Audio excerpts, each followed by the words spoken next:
E aí, pessoas, como vocês estão? Tudo bem? Ó, tá mó improviso louco aqui. Vocês estão vendo que a minha câmera não ajuda, a luz também não ajuda, mas fiz isso só pra vocês verem minha cara pelo menos uma vez. Vou falar com vocês agora direto, né? Vocês vão ver a aula toda hora comigo e espero conseguir passar o conteúdo da melhor maneira possível. Ah, detalhe. Não esqueçam do plantão. Por favor, não tenham medo do plantão. A gente tá ali pra ajudar vocês, beleza? Não esqueçam do plantão, sério. Porque ali pode ser o lugar certo pra vocês se ambientarem com a matéria e conseguirem falar com a gente, tá? Não esqueçam do plantão. Então, agora sim, chega na minha cara, vamos pra aula. E vamos aí, né? Aula de dinâmica de populações. Antes de começar a nossa aula pra valer, tem alguns recados só. Recados rápidos. Eu peço desculpas pela última aula. A última aula foi muito grande, 30 minutos. Eu sei que é uma aula muito comprida. Porém, geopolítica é difícil às vezes resumir muito. E eu acho que quando a gente resume demais uma matéria, isso acaba virando uma falta de conteúdo grande para vocês. E geopolítica tem bastante coisa. Então, em quase todas as aulas eu provavelmente vou dividir em duas partes. Vocês vão ver que tem bastante coisa. Essa aula, por exemplo, eu também vou dividir em duas. Mas a primeiro momento, vamos tentar levar dessa forma e com o tempo a gente vai ajustando melhor. Vão ter aulas mais curtas, mas geralmente vão ser aulas divididas em duas, tá? Eu geralmente coloco só os exercícios propostos, porque os complementares eu deixo para critério de vocês, para vocês terem uma vontade própria aí de conseguir fazer os estudos.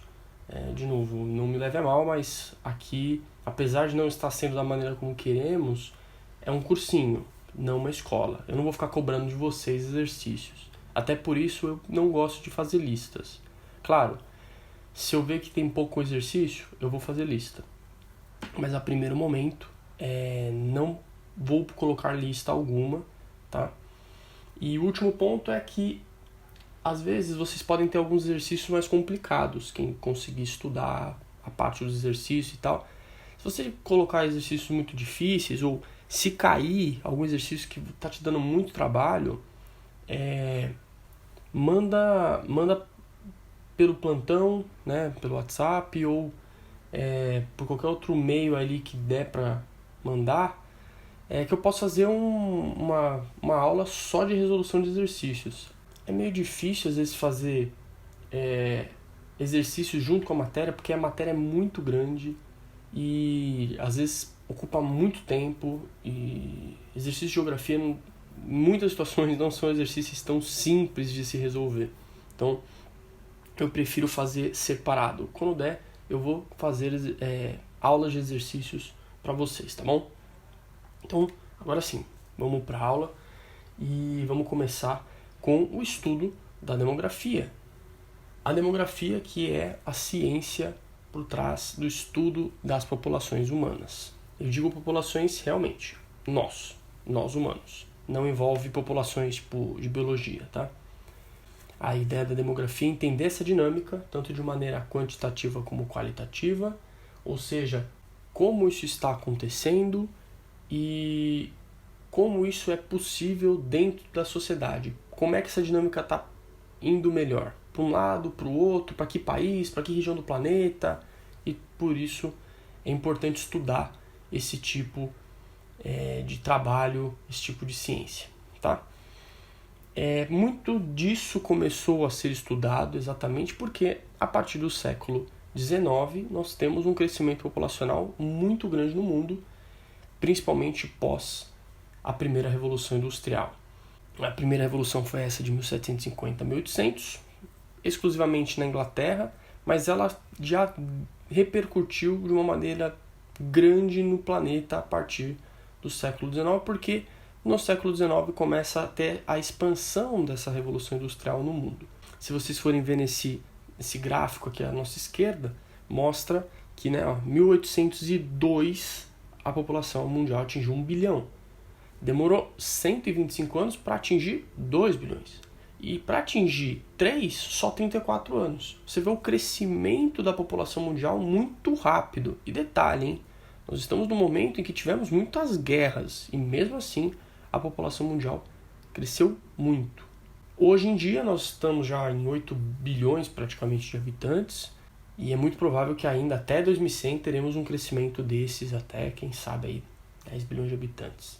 No nosso gráfico à direita nós temos aí uma curva praticamente exponencial. Aí. Se for ver de 1800 a 2005, você vê, olha o tamanho desse crescimento. Então, é muito normal fazer esses estudos e entender como essas dinâmicas ocorrem.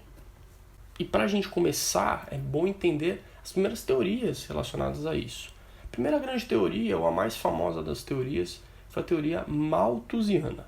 A teoria malthusiana, que é esse cara aqui, Thomas Malthus, ele coloca o seguinte, que o crescimento populacional é diferente do crescimento de alimentos.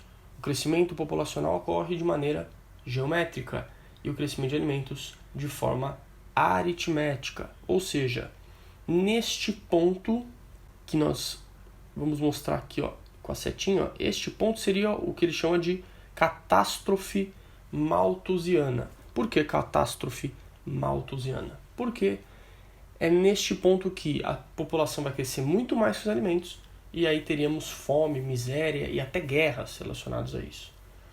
É um ponto ruim de se pensar da teoria malthusiana é que ele não colocou que as produções de alimentos iriam mudar muito com as tecnologias. Ele não colocou isso em consideração. Então a teoria malthusiana ela tem alguns buracos.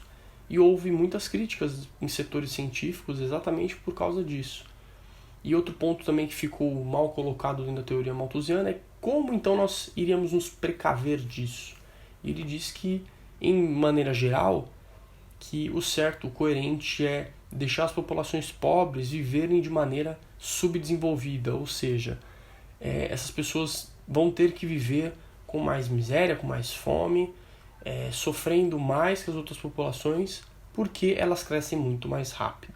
Então isso ficou muito questionável e por isso que a teoria malthusiana hoje em dia não é colocada. Na verdade, hoje em dia se coloca mais a teoria neomalthusiana, que não envolve esse tipo de tratamento. Diferente do Malthus, a ideia é controlar a natalidade, principalmente nas populações pobres, como esterilização em massa, ou seja, as pessoas não vão ter filhos, ou se elas tiveram, não vão ter mais, e além de distribuição de anticoncepcionais, tudo para evitar ter mais nascimentos. A teoria reformista diz que o crescimento populacional não causa o subdesenvolvimento. Ele é uma consequência. O crescimento populacional é tão grande, que o subdesenvolvimento aparece. Por quê? Porque tem desigualdades. Existem pessoas que têm muito mais do que outras. E isso é uma causa desse crescimento populacional. Então a ideia da teoria reformista é melhor distribuir a renda e a escolaridade aumentar. Melhorar a escolaridade da população. Que aí vai ter um melhor pensamento sobre como desenvolver uma família e aí a gente vai ter um planejamento familiar mais correto. Então é uma teoria também muito colocada e o nome é marxista exatamente porque vem de princípios do Karl Marx, que cria o socialismo e tudo mais. Beleza? Vamos seguir. Vamos entrar aqui na dinâmica demográfica, que é o crescimento vegetativo.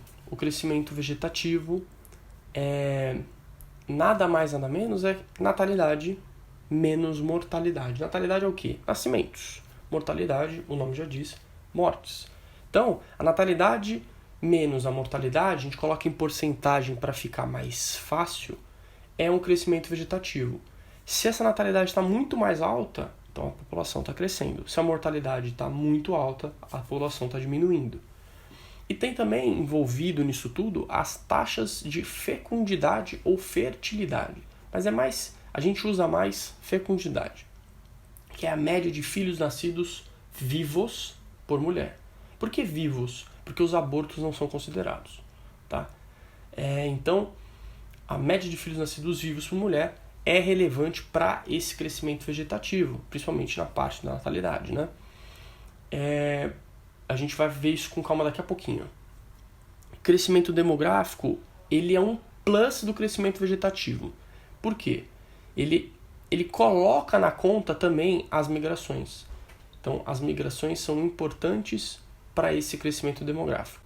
E aí, para entender a taxa de fecundidade ou fertilidade, mulheres são as pessoas biologicamente encarregadas a trazer bebês ao planeta, principalmente, né, nós, populações de Homo sapiens. Então, uma mulher, para ela conseguir repor a sociedade, ou seja, para você ter uma criança ou ter crianças para repor homens e mulheres, você precisa de pelo menos 2, porque para fazer uma criança precisa de 2 pessoas. Então, a gente coloca como taxa de fertilidade de reposição, ou taxa de fecundidade de reposição, como 2,1. O número 2,1 é próximo a esse aqui. 2,1. Tá? Por quê? O 2,1 ele tem uma margem de erro. Em teoria, se você fosse pensar, são 2 crianças para repor a população, para repor o pai e a mãe. Mas o 2,1 está nessa margem de erro. Então, essa margem de erro causa o 2,1, ok? Tá. Isso indica reposição. Se uma mulher está tendo muito mais do que 2,1, muito acima de 2,1, essa reposição está muito grande, ou seja, está tendo um grande aumento da população. A taxa de fecundidade mostra isso. Se estiver abaixo, não está tendo reposição, ok? Então, coloquei essas 2 tabelinhas aqui, esses 2 gráficos aqui, em que mostram a população de mulheres com filhos na Coreia do Sul e no Japão. Você está vendo que na década de 70 já tinha um crescimento até baixo no Japão? Você vai ver aqui no 2. Então, ou seja, estava já na reposição apenas. Na Coreia do Sul, não. As mulheres sul-coreanas tinham, em média, quase 5 filhos, 4 filhos e meio por mulher. Então, tinha muitos bebês. Então, a população sul-coreana estava em alta, estava crescendo muito. Com o passar dos anos, esse declínio vai vendo. Tanto que hoje, as mulheres sul-coreanas têm menos filhos que as mulheres japonesas. Mas as 2 populações estão em declínio populacional, porque elas estão bem abaixo de 2, ok? Espero que tenha entendido. Coloquei esse outro gráfico de maneira mundial. A taxa global era bem alta. 3 é uma taxa alta no mundo. E isso foi caindo, bem provável aqui, ó, de 2095 a 2100 é uma porcentagem estudada, é que a população global vai estar em declínio, mas já vamos estar numa população muito alta, né? Então é muito normal isso acontecer. E no nosso gráfico aqui nosso mapa mundi colorido, do azul mostra populações que têm uma taxa de fecundidade mais baixa. Então está tendo um declínio, estamos tendo um declínio aqui. E quanto mais próximo do lilás, do rosa, do lilás, maior essa taxa. Então você pode ver que os países com as maiores taxas de fecundidade são países africanos. E, em geral, são países da África subsaariana ali. África neste meio aqui, vou até passar aqui, não. Essa região. Por quê? Porque é uma região pobre, é uma região que não tem um controle familiar, não tem um planejamento, e isso é muito normal em populações mais pobres. Nas outras regiões temos algumas variações, mas a maioria delas está ou na taxa de reposição ou abaixo dessa taxa, tá? Vamos seguir então. E além de percebermos em certo momento o aumento da natalidade, nós temos antes disso uma diminuição da mortalidade. Que é o quê? As condições ambientais do planeta, ou seja, a natureza, a seleção natural, ela não controla mais a população humana, porque a gente burla, a gente dribla, vamos dizer assim, essas condições ambientais. Isso tem relação com a biologia. A Revolução Industrial, ela aumenta esse processo de urbanização. Isso gera uma agricultura melhor, isso gera inovações na medicina mais altas, isso foi sendo gerado com o passar do tempo, a partir da Revolução Industrial. Melhora a moradia, melhora a condição de vida das pessoas. Então a transição demográfica se começa. O que é a transição demográfica? É essa mudança nos quadros de natalidade e mortalidade. Vocês vão ver daqui a pouco um gráfico mostrando exatamente essa transição demográfica. Então, isso tudo mostra para nós que primeiro a mortalidade foi reduzida e daqui a pouco a gente vai ver que a natalidade vai ser reduzida na sequência. E tem motivos por quê. Agora sim chegamos no nosso gráfico. Então, a primeiro momento, pense mais nessa parte de cima do gráfico, onde está mostrando os estágios e essas curvas. Não olha muito ainda para as pirâmides. A gente daqui a pouco vai falar delas com calma. Tá vendo que o primeiro estágio mostra o quê? Nascimento, que é birth, e death, né? Que é morte, muito próximos. Ou seja, está tendo mais uma reposição. Porém, o estágio 2 mostra uma queda na mortalidade. A mortalidade cai e tudo isso auxilia no crescimento da população. Aonde a gente observa esse crescimento da população? Nessa barriga, vamos dizer assim, né? Essa barriga aqui. Essa barriga mostra um crescimento populacional. Por quê? A taxa de nascimentos continua alta e a taxa de mortes continua reduzindo, tá? A taxa de mortalidade. Então, o estágio 2 é esse ponto, que é o ponto inicial do crescimento populacional. Então, depois vai ter um estágio que acontece o quê? A queda da natalidade. A gente vai ver por que tem essa queda.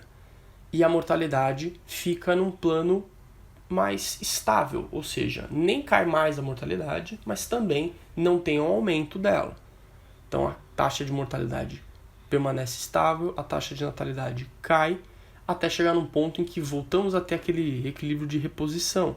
Vocês vão ver que é esse estágio 5, né? Esse estágio 5, ele é um estágio em que é muito estudado ainda, então a gente tem que ver ainda essas mudanças. Por quê? Porque a gente, hoje em dia, praticamente as populações ricas vivem esse estágio 5 ou do 4/5. Daqui a pouco a gente vê as pirâmides. Mostrando de novo, aqui as mortes abaixando, nascimento, crescimento vegetativo esse tracejado, ou seja, há um crescimento vegetativo exatamente na fase 2, por isso que está aumentando. Ele chega num pico no final da fase 2 e começa a cair na fase 3, porque a natalidade está caindo também. Tá bom? Esse em amarelo, a população absoluta, tinha no outro gráfico também. Esse está meio desbotado, mas tem um igualzinho no livro. Que é o quê? Variações do crescimento, mortalidade e natalidade. De novo, né? Queda da mortalidade, depois queda da natalidade, volta a ter esse equilíbrio entre natalidade e mortalidade.